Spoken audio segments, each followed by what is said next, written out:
அல்ஹம்துலில்லாஹி ரப்பில் ஆலமீன் வஸ்ஸலாத்து வஸ்ஸலாமு அலா சய்யிதில் முர்ஸலீன் வ இமாமில் முத்தகீன் வ அலா ஆலிஹி வ ஸஹ்பிஹி அஜ்மஈன். கண்ணியம் நிறைந்த பெரியோர்களே, அருமை சகோதரர்களே, இன்றைய தினம் வெள்ளிக்கிழமை. நாம் ரமதானை வரவேற்று காத்திருக்கிறோம்.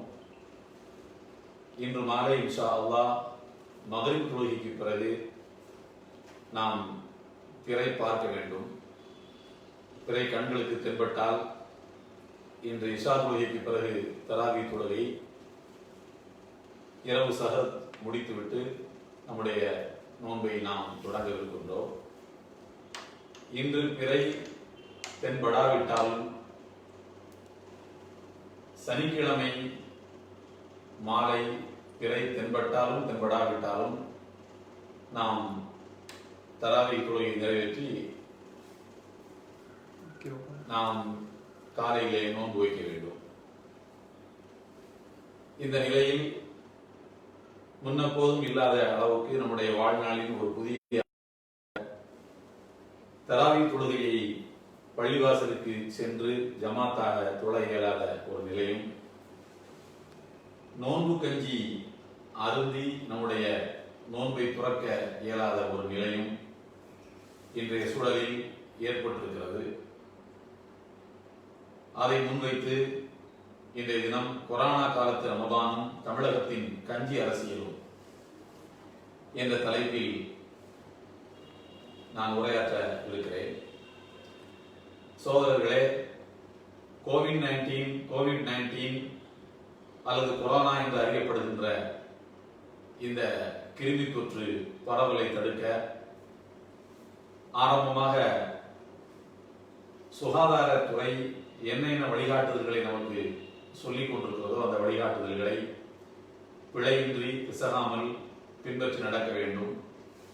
அதுதான் இந்த நோயை விட்டு நாம் நம்மை பாதுகாத்துக் கொள்வதற்கு உகந்த வழி என்பதையும், ஆனால் இந்த சுகாதாரத்துறையின் அறிவிப்புகள் அனைத்தும் நோய் இல்லாத காலத்திலும் இஸ்லாம் நம்மை கடைபிடிக்க சொல்லுகின்ற நெறிமுறைகள் தான், வழிமுறைகள் தான் என்பதையும் உங்களுக்கு நினைவூட்டி என் உரையை தொடங்குகிறேன். இது கொரோனா காலத்து ரமதான். இந்த ரமதானில் இயற்கையாகவே நாம் இயல்பாகவே வெளியிலே ஊர் சுற்றுவதற்கான வாய்ப்புகள் மிக குறைவு, வீட்டிலேயே இருப்பதற்கான வாய்ப்புகள் மிக அதிகம். எனவே நோன்பிலே நாம் வழக்கம் போல ஏப்ரல் மாதத்து வெயில் என்றால் நாம் சுருண்டு போவோம், மயங்கி போவோம், தண்ணீர் தாகம் அதிகமாக எடுக்கும். அந்த சூழலை எல்லாம் இப்போது நாமே தவிர்த்துக் கொள்ள ஒரு அருமையான வாய்ப்பு கிடைத்திருக்கிறது. ஐவேளை தொழுகையை வீட்டிலே தொழுது கொண்டு மீதமிருக்கின்ற நேரங்களில் இந்த புனிதமிக்க ரமதானில் இறக்கிவிடப்பட்ட புண்ணிய வேதமான அல் குர்ஆன் ஷரீஃபை அதிகமாக ஓதி ரமதானுக்கு நாம் பெருமையும் சிறப்பும் சேர்க்க கடமைப்பட்டிருக்கிறோம். அல்லாஹ் தஆலா இந்த மாதத்தில் தான் அருள்மறையாம் திருக்குர்ஆனை இறக்கியுள்ளதாக அருள்மறையாம் திருக்குர்ஆனிலே சொல்லி காட்டுகிறார். இந்த மாதத்திலே நாம் ஐவேளை தொழுகையின் ஜமாத்தோடு பள்ளிவாசலுக்கு சென்று தொழுவதும், தராவி ஜமாத்தாக பள்ளிவாசலுக்கு சென்று தொழுவதும், பள்ளிவாசலுக்கு சென்று நோன்பு கஞ்சி குடிப்பதும் மாத்திரம்தான் நமக்கு தடைப்பட்டிருக்கிறதே தவிர, பழமை போல நம்முடைய அமல்களை, இது தவிர மீதம் இருக்கக்கூடிய அமல்களை நிறைவேற்றுவதில் நமக்கு எந்த தடையும் இல்லை.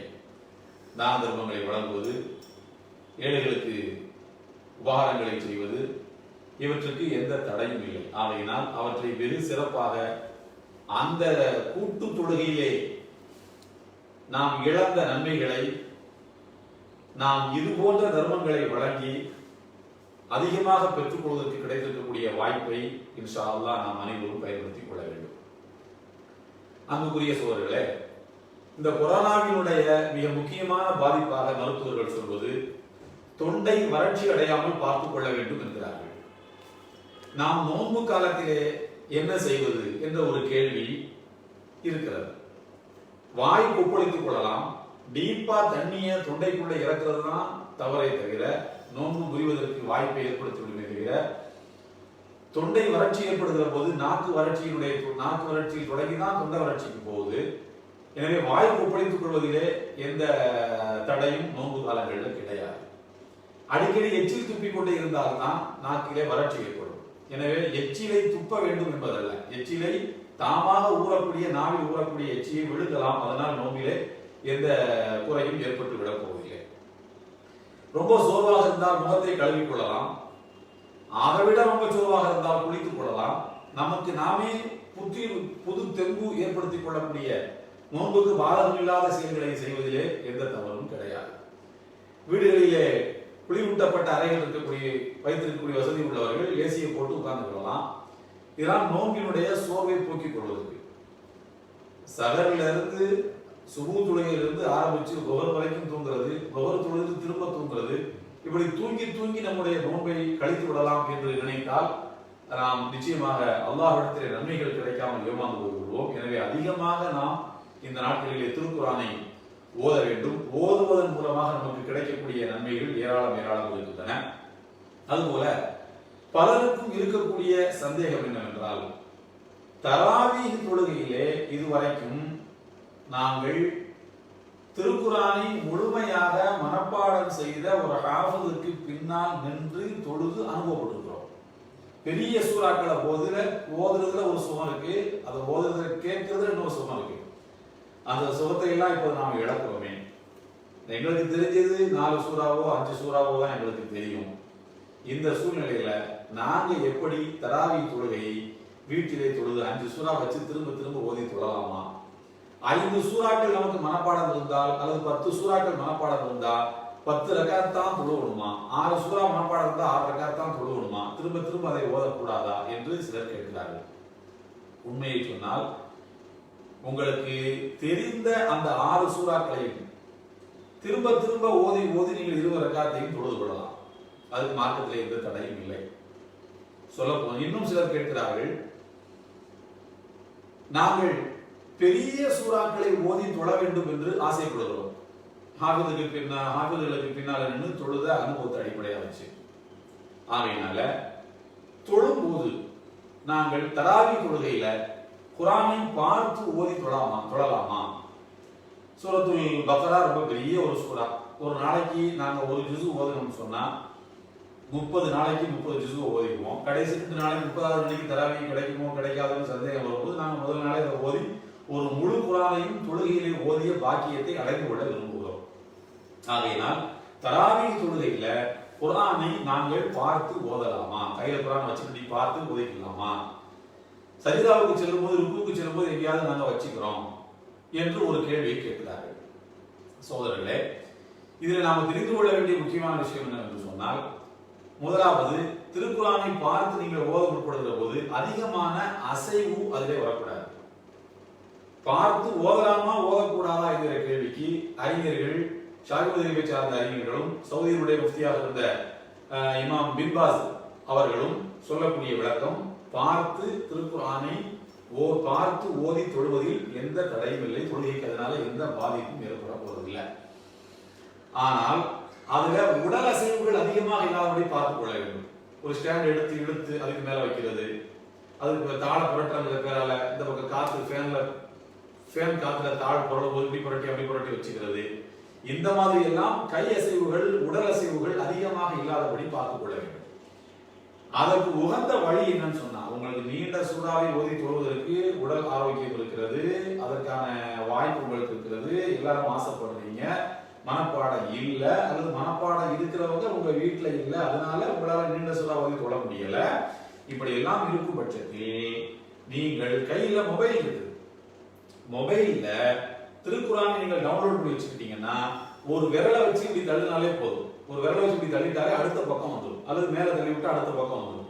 அந்த மாதிரி ஒரு விரல் அசைவின் மூலமாக அடுத்த பக்கத்துக்கு நீங்கள் தாண்டி சென்று விட முடியும் என்பதற்கான வாய்ப்பு இருக்கும் போது, ருக்குவுக்கு செல்கிற போது பாக்கெட்ல போட்டு நீங்க ருக்குவுக்கு போயிடலாம், திரும்ப வந்து அடுத்த முறை எடுத்து போவதற்கு வாய்ப்பு இருக்கும் பட்சத்தில் அதை பயன்படுத்திக் கொள்வதில் எந்த தடையும் இல்லை என்று அறிஞர்கள் கூறுகிறார்கள். அனைவரை சார்ந்த அறிஞர்கள் அவ்வாறு செய்வதை ஊக்கப்படுத்தக்கூடாது என்றும் அது உசிதமான செயல் அல்ல என்றும் கூறுகிறார்கள். அது உசிதமான அது ஊக்கப்படுத்தக்கூடாது, நீண்ட நாட்களுக்கு இதையே வேலையாக வைத்துக் கொள்ளக்கூடாது, முடிந்த அளவுக்கு சூறாக்களை அதிகமாக மனப்பாடம் செய்வதற்கு முயற்சிக்க வேண்டும் என்பதில் எல்லா அறிஞர்களும் ஒருமித்த கருத்தை கொண்டிருக்கிறார்கள். கொடுக்கிறார்கள். எனவே இந்த சலுகையை நீங்கள் பயன்படுத்திக் கொள்ளலாம், அதில் எந்த தவறும் கிடையாது.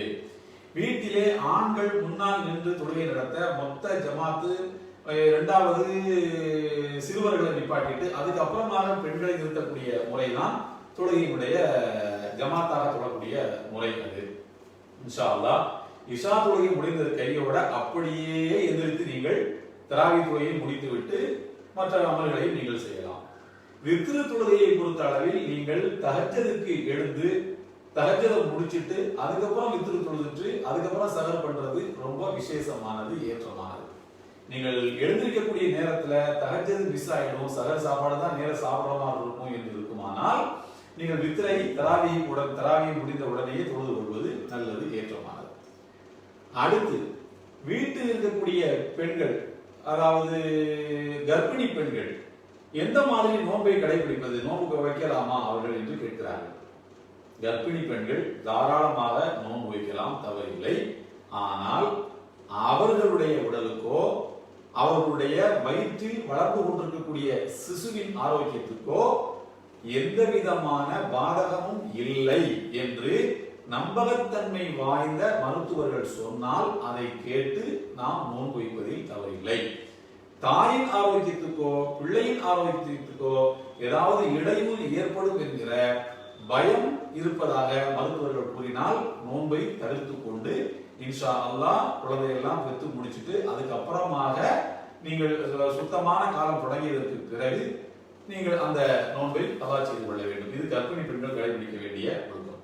எல்லாம் வல்ல அல்லாஹ் தஆலா அருள்மறையாம் திருக்குர்ஆனிலே சொல்கிறார், வஅல்லதீன யுதீகுனஹு ஃபிதியத்து தஆமு மிஸ்கீன்.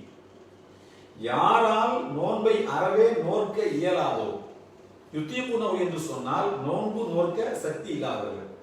இப்போ மருத்துவர்கள் சொல்லிட்டாங்க, இனிமேல் உங்களுடைய லைஃப்ல நோன்பே நீங்க வைக்க முடியாது, நீங்க சிவியர் சுகர் பேஷண்ட் ஆயிட்டீங்க, நீங்க நோன்பு வைக்கிறது நல்லது இல்ல, ஆரோக்கியத்துக்கு நல்லது இல்ல என்று மருத்துவர்கள் சொல்லிவிட்டால் இது மாதிரியான நபர்கள் என்ன செய்ய வேண்டும்?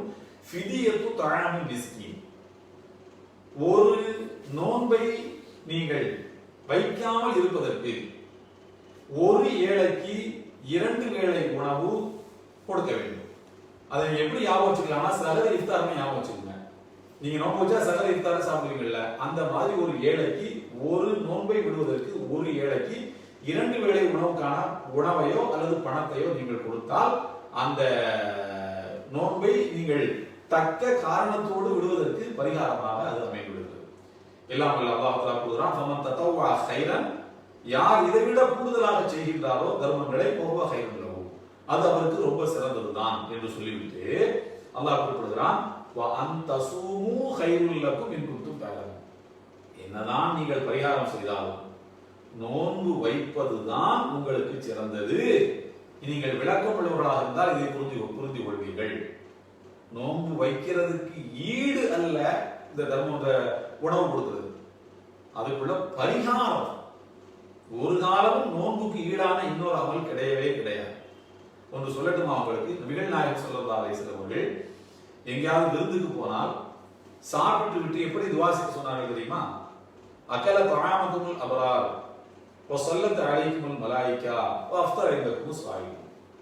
உங்களுடைய வீட்டின் உணவை நல்லவர்கள் வந்து உண்ணட்டும், மலக்குமார்கள் உங்களுக்கு அல்லாஹ்விடத்திலே துஆ செய்யட்டும், நோன்பாளிகள் வந்து உங்கள் இல்லத்தில் நோன்பு துறக்கட்டும் என்று துஆ செய்தார்கள். எவ்வளவோ பேர் உங்க வீட்டுல வந்து உணவு சாப்பிட்டு இருக்கலாம், ஆனா ஒரு நோன்பாளி வந்து நோன்பு துறக்கிறது மூலமாக கிடைக்கக்கூடிய பாக்கியம் இருக்கு, அருள் இருக்கு, அதுக்கு இணையா எதுவுமே கிடையாது. எனும் பட்சத்தில் நோன்பு வைப்பது எவ்வளவு பெரிய பாக்கியம் என்று எண்ணி பார்க்க வேண்டும். அதனாலதான் நம்ம காசுல நோன்பாளிகள் நோன்பு துறக்க வேண்டும் என்று நினைப்பதனால்தான் கிராமங்கள்ல ஊர்கள்ல எல்லா ஊர்லயுமே தான் நோன்பு துறப்பதற்கு ஏற்பாடு செய்வதற்கு அப்படி போட்டி போட்டுக் கொள்வார்கள். சில ஊர்கள்ல பாத்தீங்கன்னா பாப்பா அவருடைய காலத்துல அவரு பள்ளிவாசலுக்கு நோன்பு கட்சிக்கு பணம் கொடுத்துருப்பாரு. 16வது நோன்பு 17வது நோன்புக்கு நான் பணம் கொடுக்குறேன்னு பணம் கொடுத்துருப்பாரு. அவர் மௌத்துக்கு அப்புறம் அவருக்கு 3 ஆம்பளை பிள்ளைன்னு சொன்னா அந்த 3 ஆம்பளை பசங்களும் அந்த பணத்தை நான் தான் கொடுப்பேன்னு போட்டி போடுவாங்க. எங்க பாப்பாவுடைய பூர்வீகத்து வீட்டை பெரிய அண்ணன் எடுத்துக்கிட்டாரு, கடைசி தம்பி வந்து பூர்வீகத்து தோப்பு எடுத்துக்கிட்டாரு, எனக்கு ஊருக்கு வெளியே வாங்கி போட்ட நிலத்தை தான் கொடுத்தாங்க, ஆகையினால இந்த கஞ்சிக்கு பணத்தை நான் தான் கொடுப்பேன், என் பாப்பாவுடைய வாரிசு என்ற அடிப்படை நன்மையை சம்பாதிக்கிறது நான் தான் வாரிசு ஆகப்படும் போட்டி போடக்கூடிய நிலைகள் எல்லாம் ஊர்ல இருப்பதை நாம் பார்க்கிறோம். அதுபோல சகோதர சமுதாயத்தை சார்ந்த நண்பர்கள் பலரும் நோன்பு கஞ்சிக்கு பணம் கொடுக்கக்கூடிய ஒரு பழக்கத்தை வைத்திருக்கிறார்கள். அவர்கள் எல்லாம் இப்போது உள்ளபடியே வருத்தப்படுகிறார்கள். பாய், நோன்பு திறப்பதற்கு நாங்க பணம் கொடுப்போம், அந்த தடவை அதை கொடுக்க முடியாம போச்ச பாய் என்று கவலைப்படக்கூடிய நிலை இருக்கிறது என்று சொன்னால், இதுதான் இந்த நோன்பு நமக்கு கற்றுத்தரக்கூடிய மத நல்லிணக்கத்தின் உதாரணமாகவும் இந்த நோன்பு அமைந்திருப்பதை தமிழகத்தினுடைய மத நல்லிணக்க அரசியல் வரலாற்றை நாம் பார்க்க முடிகிறது. அதுபோல இஃப்தார் பார்ட்டி, நோன்பு துறக்கக்கூடிய நிகழ்ச்சிகளை பெரிய பெரிய அமைப்புகளும் அரசியல் கட்சிகளும் நடத்தி அதற்கும் முஸ்லிம்களுக்கும் அந்த அமைப்புகளுக்கும் இடையிலான உறவை பலப்படுத்திக் கொள்ளக்கூடிய ஒரு நிகழ்ச்சியும் இந்த ஆண்டு நடைபெற இயலாமல் போவது அது இழப்புகளின் வரிசையிலே வருகிறது. இப்படி எவ்வளவோ இழப்புகள் இருந்தாலும் இது தரக்கூடிய இழப்பை நாம் தாங்கிக் கொள்வதும் கூட அது அல்லாஹ்வுக்காக செய்யக்கூடிய ஒரு தியாகமாக கருதி அதனுடைய நற்கூலியையும் அல்லாஹ் நமக்கு தர வேண்டும் என்று அல்லாஹ்விடத்தில் நாம் பிரார்த்தனை செய்ய வேண்டிய ஒரு காலத்தில் நாம் இருக்கிறோம். நபிகள் நாயகம் ஸல்லல்லாஹு அலைஹி வஸல்லம் சொன்னார்கள், ஒரு நோன்பாளிக்கு நோன்பு துறப்பதற்கு யார் ஏற்பாடு செய்து கொடுக்கின்றாரோ அவருக்கு நோன்பாளிக்கு கிடைப்பதை போல நன்மை கிடைக்கும் என்று நபிகள் நாயகம் ஸல்லல்லாஹு அலைஹி வஸல்லம் அவர்கள் சொல்லுகின்றார்கள். எனவே அதிகமாக நாம் நோன்பு துறப்பதற்கு பிறருக்கு ஏற்பாடு செய்து கொடுக்கக்கூடிய வாய்ப்பை இந்த கொரோனா காலத்து ரமலானில் நாம் இழக்கிறோம். இதை பக்கத்தை விட அங்க அவ்வளவுதான் கொடுக்க முடியும், நாம் இழக்கிறோம். அதுல எல்லாம் ஒன்றும் சந்தேகம் கிடையாது. பல பேர் முயற்சிக்கிறார்களாம், நான் கேள்விப்படுகிறேன். எப்படியாவது கஞ்சி காய்ச்சுவதற்கு பெர்மிஷன் வாங்கி நான் கண்டிப்பா கஞ்சி காய்ச்சியே தீர்வோம் எங்க மகல்லாவில் என்று ரொம்ப அடம்பிடிக்கிறார்கள் என்று நான் கேள்விப்படுகிறேன். அன்புக்குரிய சகோதரர்களே, நான் உங்களை மெத்த பணிவோடு கேட்டுக்கொள்வது என்னவென்றால், இது போன்ற முயற்சிகளில் தயவு செய்து ஈடுபட வேண்டாம். ஏனென்றால் ஏதாவது நடந்து விடாதா, அதை வைத்து முஸ்லிம்கள் மீது நாம் ஏதாவது பழியை போட்டுவிட மாட்டோமா என்று சில தீய சக்திகள் அழிந்து கொண்டிருக்கிறார்கள். எங்களுடைய ஜமாத்துல் உலமா சபையை பொறுத்த அளவில் ஜமாத்துல் உலமா சபையில் நாங்கள் கொடுத்திருக்கக்கூடிய அறிக்கையிலேயே தெளிவாக சொல்லியிருக்கின்றோம், கஞ்சி காய்ச்சுவதை நீங்கள் தவிர்த்துக் கொள்ளுங்கள். அரசு தரக்கூடிய அரிசியை நீங்கள் வாய்ப்புள்ள மக்கள் விட்டு கொடுத்து விடுங்கள் இந்த ஆண்டு, அது மற்ற ஏழைகளுக்கு பயன்படட்டும். அதை வாங்கி டிஸ்ட்ரிபியூஷன் பண்ண போற இடத்துல கூட எதையாவது நாம் பிரச்சனைகளை செய்யலாமா என்று சிலர் காத்திருக்கின்றார்கள். கஞ்சி காய்ச்சி நீங்கள் சோசியல் டிஸ்டன்ஸை மெயின்டைன் பண்ணி கொண்டு நீங்கள் கொடுத்தாலும் கூட அதிலும் ஏதாவது பிரச்சனை செய்யலாமா என்று காத்திருக்கக்கூடிய தீய சக்திகளும் தமிழ்நாட்டு அரசியலிலே மெல்ல மெல்ல தலை தூக்கி கொண்டிருக்கக்கூடிய இந்த நேரத்துல ரொம்ப பொறுப்புணர்வோடையும் ரொம்ப கவனத்தோடையும் ரொம்ப எச்சரிக்கையோடையும் நாம் இந்த ரமலானை கழிப்பதற்கு கடமைப்பட்டிருக்கிறோம். மே 3ஆம் தேதி வரைக்கும் இந்த ஊரடங்கு தொடரும் என்று அறிவிக்கப்பட்டு அதன் பின்னர் அரசு எப்போது வழிபாட்டு தலங்களை திறப்பதற்கு அனுமதி தருகிறதோ அது வரைக்கும் கொஞ்சம் பொறுமை காத்திருந்து இந்த ரமலானை நமக்கு அல்லாஹ் இப்படித்தான் வைத்திருக்கிறான், இந்த ரமலான் இப்படித்தான் கழிய வேண்டும் என்று அல்லாஹ் நமக்கு முடிவு செய்து தந்து விட்டான் என்று புரிந்து கொண்டு இந்த வரைமுறைகளை இந்த எல்லைகளை தாண்டாமல் இருப்பதுதான் நமக்கும் நல்லது, நம்முடைய ஜமாத்துக்கும் நம்முடைய மஹல்லா மக்களும் அதுதான் நல்லது, மொத்த முஸ்லிம் சமுதாயத்துக்கும் அதுதான் நல்லது. எனவே இந்த ஒழுக்கங்களை நாம் இன்ஷா அல்லாஹ் இந்த புனிதமிக்க ரமலானிலே பேணிக் கொள்ள வேண்டும். அதற்கடுத்தபடியாக அதிகமாக ரமலானிலே அல்லாஹ்விடத்தில் நாம் துஆ செய்ய கடமைப்பட்டிருக்கிறோம். நாம நபிகள் நாயகம் ஸல்லல்லாஹு அலைஹி வஸல்லம் சொன்னாங்க, ரஜபு மாதத்தில் இருந்தே அவர்கள் துஆவை கற்றுக் கொடுத்தார்கள். அல்லாஹும்ம பாரிக் லனா ஃபீ ரஜப வ ஷஅபான் வ பல்லிக்னா ரமலான். இறைவா, ரஜபிலும் ஷாபானிலும் எங்களுக்கு நீ பரக்கத் செய்வாயாக, ரமலானை அடைய செய்வாயாக. வருஷந்தோறும் நம்ம கேட்கிறோம். இந்த ஆண்டு ரஜபிலும் நாம் கேட்டோம், இந்த ஆண்டு ஷாபானிலும் நாம கேட்க ஆரம்பித்திருக்கக்கூடிய சூழ்நிலையில் தான் இந்த ஊரடங்கு என்பது வந்தது, கொரோனா பரவல் என்பது தொடங்கியது. அப்படியானால் அல்லாஹ்விடத்தில் நாம இன்னும் கொஞ்சம் ஓர்மையோடும் அக்கறையோடும் கேட்டிருந்தால், ஒருவேளை ரமலானுக்கு முன்னாடியே அல்லாஹ் தஆலா இந்த நோய் பரவலை கட்டுக்குள் கொண்டு வந்து ரமலானை மகிழ்ச்சியாக கடைபிடிப்பதற்கு, மகிழ்ச்சியாக நோன்பு வைப்பதற்கு, ஒன்றாக கூடி கொள்வதற்கு வாய்ப்பை அல்லாஹ் தந்திருக்கலாம். நம்முடைய துஆக்களில் ஏதேனும் குறை இருக்கிறதோ என்கிற கோணத்திலும் நாம் சிந்திக்க வேண்டும். அல்லாஹ்வை தூற்றக்கூடாது, பழிக்கக்கூடாது. என்ன அல்லாஹ் இப்படி செஞ்சிட்டான் அந்த ரமலான, இப்படி ஆகி போச்சு நம்ம நிலைமை என்று தூற்றுவதற்கு பதிலாக நம்முடைய துஆவில் ஏதேனும் குறைகள் இருக்குமா என்று சிந்திக்க வேண்டும். அன்புக்குரிய சோதரர்களே, ரமலானுடைய ரொம்ப முக்கியமான அமல்களில் ஒன்று என்ன தெரியுமா? துவா. அதிகமாக துவா செய்வது. அதனாலதான் எல்லாம் வல்ல அல்லாஹ் தஆலா ரமலானை பற்றி சொல்லி முடித்துவிட்டு இஅ்திகாஃபையும் சொல்லி முடித்துவிட்டு அதற்கு பின்னர் அல்லாஹ் தஆலா இதா சஅலக இபாதி அன்னி ஃபஇன்னி கரீப், என்னுடைய அடியார்கள் என்னை பற்றி கேட்பார்களானால் நபியே நீங்கள் சொல்லுங்கள், நான் பக்கத்தில் இருக்கிறேன். உஜீபு தஅவத்த தாஇ இதா தஆன், அழைக்கக்கூடியவன் துவா செய்யக்கூடியவன் என்னை அழைத்தால் அவனுடைய அழைப்புக்கு நான் பதில் தருகிறேன் என்று கூறுகிறாக என்று அல்லாஹ் தஆலா சொல்லுகிறான். எனவே ரமலானுடைய ஒரு முக்கியமான அமல் என்னன்னு சொன்னா துவா. சஹர் சாப்பிட்டு முடித்துவிட்டு பாங்குக்கும் இகாமத்துக்கும் இடையில அல்லது பாங்குக்கு முன்னாடி, சுபுவுடைய பாங்குக்கு முன்னாடி நாம மனைவி மக்களோட ஒன்றாக அமர்ந்து ஒரு துவா செய்து கொள்ள வேண்டும். குடும்பத்தினுடைய தேவை என்ன என்பதை கணவன் சொல்ல, மனைவி பிள்ளைகளும் ஆமீன் சொல்ல, அப்படி ஒரு இஸ்லாமிய சூழ்நிலையை நாம் விடுவதை நாம் உருவாக்கணும். நோன்பு துறக்கிறதுக்கு முன்னாடி ஒரு 5 நிமிடத்துக்கு முன்னாடியே எல்லாரும் ஒன்றாக உட்கார்ந்து அல்லாஹ்விடத்திலே அழுது மன்றாடி கையேந்தி நம்முடைய குடும்பத்தின் தேவைகளையும் நம்முடைய மஹல்லா ஊர் மக்களின் தேவைகளையும் உலக முஸ்லிம்கள் அனைவருடைய தேவைகளையும் நிறைவேற்றி தரும்படி அல்லாஹ்விடத்தில் மன்றாட வேண்டும். யாருக்கு தெரியும் யாருடைய துவாவை அல்லாஹ் தஆலா விரைந்து ஏற்றுக்கொள்வான் என்பது நமக்கு தெரியாது. ஒரு ஹதீஸில் இப்படி வருகிறது, அதாவது பள்ளிவாசலில் ஒன்றாக நின்று தொழுது கொண்டிருக்கிறார்கள். பக்கத்தில் அருகருகில் நின்று தொழக்கூடிய 2 நண்பர்கள். ஒருவருடைய தொழுகை அல்லாஹ்விடத்திலே உயர்ந்த இடத்துக்கு போய்விடுகிறது, இன்னொருவரின் தொழுகை அழுக்கு துணியை கசைக்கு வீசுவதை போல வீசப்பட்டு விடுகிறது. எல்லாம் பக்கத்துல தான், ஒரே இமாமும் ஒரே பள்ளிவாசல் ஒரே மஹல்லா, ஒரு ஒட்டி பிறந்த 2 சகோதரர்களாக கூட இருக்கக்கூடும். அவருடைய எண்ணத்தை பொறுத்து அல்லாஹ் அவருடைய தொழுகைக்கு உயர்ந்த அந்தஸ்தை கொடுக்கிறான். எனவே யாருடைய துவாவை அல்லாஹ் தஆலா ஒப்புக்கொள்வான், எப்போது ஒப்புக்கொள்வான் என்பதை நாம் அறிய மாட்டோம். ஆகையினால அதிகமாக இந்த புனிதமிக்க ரமலானிலே நாம துவாக்களில் ஈடுபட வேண்டும். அல்லாஹ்விடத்திலே அழுது மன்றாடி கேட்க வேண்டும். அத்துவாவு முகுல் என்பார். துவானா எல்லா வணக்க வழிபாட்டுக்கும் மூளை போன்றது என்று சொன்னார். துவா செய்யும் போது எப்படி கேட்க வேண்டும் தெரியுமா? ஒரு முக்கியமான ஒரு விஷயம், அல்லாஹ்வை முதலாவது அழைக்க வேண்டும். அளவற்ற அருளாளனே, எனக்கு நீ அருள் புரிவாயாக, நீ அருள் புரியக்கூடியவர்களில் சிறந்தவனாவாய்.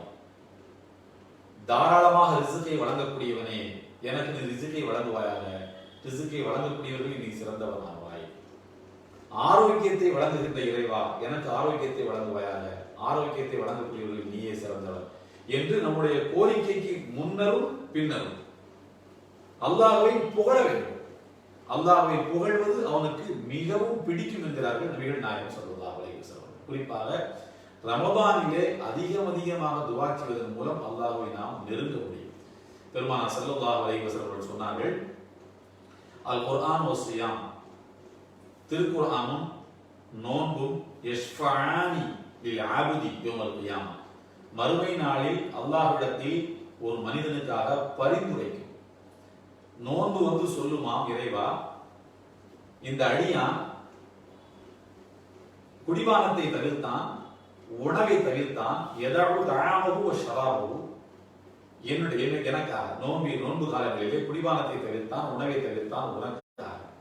எனவே ஃபஷஃபிஉஹு ஃபிய, நாம் வைக்கக்கூடிய பரிந்துரையை நீ ஏற்றுக்கொள்வாயாக.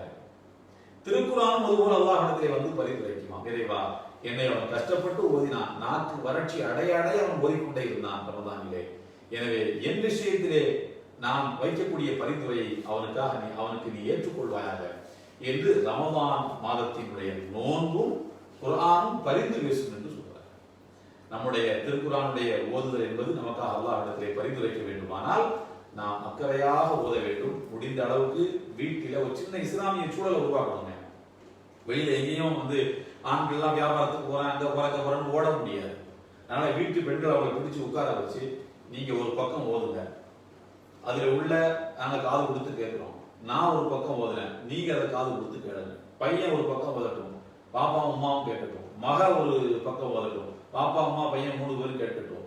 அதிலே உள்ள உச்சரிப்பு பிழைகள், நிறுத்த வேண்டிய இடங்களில் நிறுத்தாமல் போவது, நிறுத்தக்கூடாத இடங்களில் நிறுத்துவது, இந்த பிழைகளை எல்லாம் நமக்குள்ளேயே சரி செய்து கொள்வதற்கு ஒரு அழகான வாய்ப்பு கிடைக்கிறது. ஒரு நாளைக்கு 1/2 மணி நேரம் இதை செய்யுங்கள். இதில் ஒரு தனி சுகம் இருக்கிறது. 1 மணி நேரமாக இதை அதிகப்படுத்திக் கொள்ளலாம். இப்படி எவ்வளவோ நடைமுறைகளை எவ்வளவோ நன்மைகளை சேர்ப்பதற்கான நிறைய வாய்ப்புகள் இருக்க நாம் நம்முடைய நேரத்தை அனாவசியமான தொலைக்காட்சி பார்ப்பது, சோசியல் மீடியாலேயே நம்முடைய நேரங்களை தொலைப்பது இப்படி இல்லாமல் நன்மைகளை அதிகமாக ஈட்டுவதற்கு கிடைத்த அரிய வாய்ப்பாக இதை பயன்படுத்திக் கொள்ள வேண்டும். குறிப்பாக ஆண்களுக்கு இந்த கொரோனா காலத்து ரமலான் ரொம்ப பாக்கியமான ரமலான், ரொம்ப சிறப்பு வாய்ந்த ரமலான். கடைக்கு போக வேண்டியதில்லை, வியாபாரத்தை பார்க்க வேண்டியதில்லை. பாசிட்டிவா பார்த்தா இதுல நிறைய விஷயங்கள் இருக்கு. தான தர்மங்களை நிறைய கொடுக்கலாம், எவ்வளவு விஷயங்கள் இருக்குங்க.